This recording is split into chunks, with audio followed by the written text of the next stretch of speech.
अरे हा तर नवरोबाचाच आवाज आहे. हॅलो. तर आता नवरोबा म्हणाले आपल्याला जायचंय क्वालालंपूर म्हणजे मलेशियाला. तशी 4-5 तासांची फ्लाईट होती आणि नंतर मलेशिया दिसायला पण लागलं. हे आलो आम्ही एअरपोर्टला. आम्ही जातोय आता हॉटेलला. बराच लेट झाला होता म्हणून झोप पण येत होती, पण बाहेरचा व्ह्यू पण मिस करायचा नव्हता. ऑलमोस्ट 1 आवरमध्ये आम्ही हॉटेलला पोहोचलो. रूम तर छान होतीच, पण चला म्हणलं बाहेरचा व्ह्यू बघूया. त्यासोबत हा माझा मिरर व्ह्यू. बाहेरचा व्ह्यू प्लस माझा व्ह्यू दोन्हीही मस्त होतंच. त्यानंतर आम्ही फ्रेश झालो आणि बाहेर पडलो पोटपूजा करायला. And we also needed a long walk after such a long day. सकाळी उठून मी आधी बाहेरचा व्ह्यू पाहिला. रात्री तर फक्त लाईट्सच दिसत होत्या आणि आता पूर्ण सिटी सकाळी क्लिअर दिसायला लागली. आणि इथे आहे सनवे लगून थीम पार्क. इथे आम्हाला जायची इच्छा होती, पण आज टाइम नसल्यामुळे आम्ही जाऊ शकणार नव्हतो, म्हणून मी याचं दर्शन वरूनच घेतलं.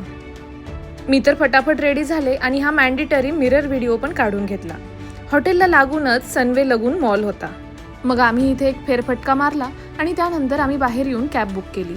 मग कॅब येईपर्यंत ही सगळी मिरवामिरवी मी करून घेतली. आता आम्ही निघालोय बाटू केव्सला. बाय द वे इथे शॉर्ट ड्रेसेस अलाउड नाही आहेत, त्यामुळे फुल ड्रेसेस विअर करायला लागतात किंवा तिथे तुम्हाला स्कार्फही बांधण्यासाठी मिळून जाईल.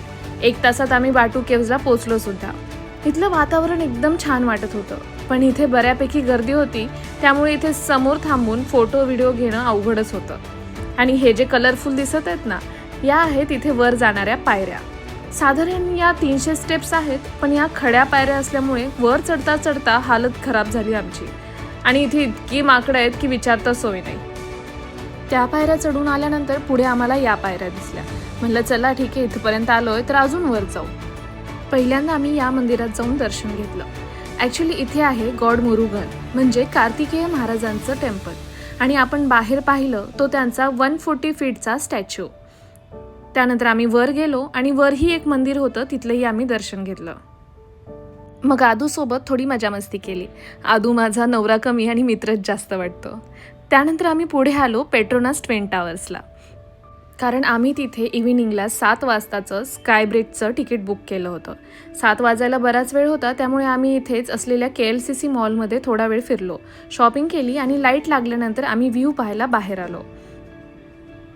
लाईट लागल्यानंतर बाहेरचं ॲम्बियन्स अजूनच मस्त वाटत होतं. मग आम्ही ते काही फोटोज व्हिडिओज वगैरे काढले. बाय द वे स्काय ब्रिजसाठी आधीच तिकीट बुक केलेलं बेस्ट आहे, कारण ऑलमोस्ट स्लॉट्स फुल बुक असतात आणि आम्हाला इव्हिनिंगचा स्लॉट हवा होता. त्यानंतर आमच्या स्लॉटच्या 15 मिनिट आधी आम्ही आलो स्काय ब्रिजच्या एंट्री पॉईंटला. लिफ्टने फर्स्ट आम्ही आलो लेवल 41ला. इथे आपल्याला 10 मिनिट थांबायला वेळ देतात. इथे आम्ही फोटोज व्हिडिओज वगैरे काढून घेतले आणि त्यानंतर आम्ही लिफ्टने आलो लेवल 86ला. हे आहे लेवल 86चं ऑब्झर्वेशन डेक. वाव, इथून पूर्ण व्ह्यू खूप खूप खूप मस्त वाटत होता आणि ऑलमोस्ट पूर्ण सिटी दिसत होती. Petronas twin towers is one of the tallest building in the world आणि ह्या व्ह्यूसाठीच तर हा सगळा इव्हिनिंगच्या स्लॉटचा अट्टहास केला होता. आणि व्ह्यू एकच नंबर होता आणि स्काय ब्रिजचा एक्सपिरियन्स पण एकच नंबर होता.